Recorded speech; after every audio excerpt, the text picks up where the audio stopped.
αν βρει τα δύσκολα στην περιοχή εδώ και δεν έχει ψάρια, μπορεί να πετάξει αυθημερό, να πάει μέχρι τις πρέσπες, να ψαρέψει και να γυρίσει. Και όπου έγινε το μεγάλο φράγμα, αυτό που πλέον υπάρχει έτσι στο λιθότοπο, η στάθμη της λίμνης, δηλαδή αυτό το να την έχουμε λίγο άδεια και να την έχουμε και γεμάτη, εντάξει, η διαφορά αυτή ήταν περίπου 5 μέτρα. Φανταστείτε δηλαδή ότι το νερό το βρίσκαμε στο ισόγειο και στον δεύτερο όροφο μιας πολυκατοικίας.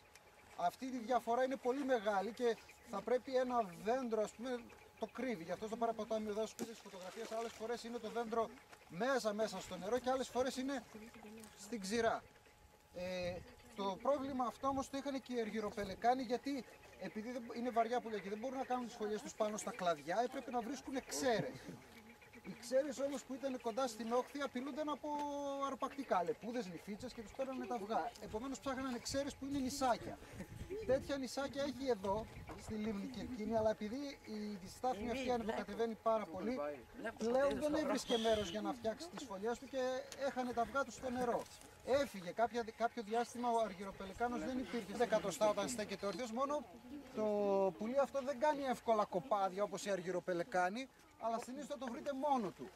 Και επειδή είναι πολύ λεπτό, συνήθως κάθεται μπροστά σε καλάμια και δεν μας δίνει την εντύπωση ότι το βλέπουμε.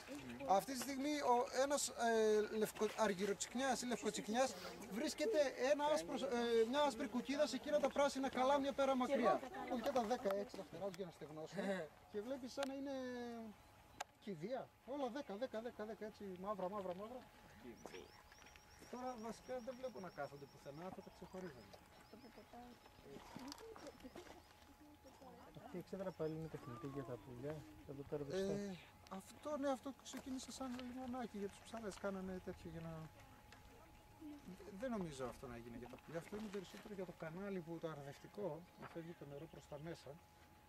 Αλλά όπως ερχόμασταν με το λεωφορείο και ήταν το κλεισάκι κοντά που ήταν δεξιά το κανάλι, δεν το έχουν ανοίξει. Λοιπόν, είναι ένα βαλιτσάκι το οποίο κάνει μετρήσεις για να βρούμε διάφορα πράγματα, διάφορα στοιχεία στο νερό.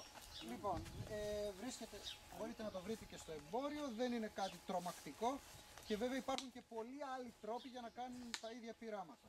Για παράδειγμα, το πρώτο πείραμα που κάνουμε και συνήθως είναι το πιο εντυπωσιακό, γιατί η αλλαγή είναι εμφανέστατη, είναι το pH. Ξέρει κάποιος τι είναι το pH? Τι σημαίνει αυτό? Πόσο όξινο ή ουδέτερο είναι βασικό ή όξινο είναι το νερό. Ωραία. Όλα κυρίως τα υγρά τα έχει κατατάξει ο άνθρωπος σε μια κλίμακα ανάλογα με την οξύτητά τους ή το πόσο αλκαλικά είναι, πόσο βασικά. Και στο δέρμα μας το έχουμε. Ξέρετε, τα κορίτσια, ας πούμε, παλιά ήταν της μόδας, τώρα τελευταία δεν ακούγεται πολύ. Τα καλλινικά και οι κρέμες σας που λέει πάρτε αυτή την κρέμα γιατί έχει pH, ίδια με το δέρμα, δηλαδή πόσο? Ήτανε της μόδας, δεν άλλαζε κάτι.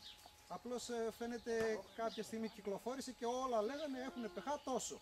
Ποιο είναι το τόσο? Το ξέρετε? 5,5 έχει το δέρμα μας, αλλά το δέρμα μας τώρα, γιατί όταν είμαστε μωρά είναι ουδέτερο.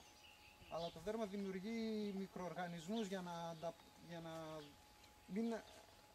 σαν άμυνα και γίνεται λίγο οξύ. Από 7 γίνεται 5,5. Λοιπόν, όλα έχουν κάποια οξύτητα.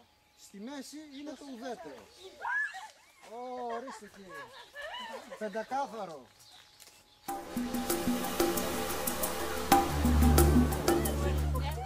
Λοιπόν, τα βουβάλια, παιδιά, είναι αυτόχθονοι φυλοί.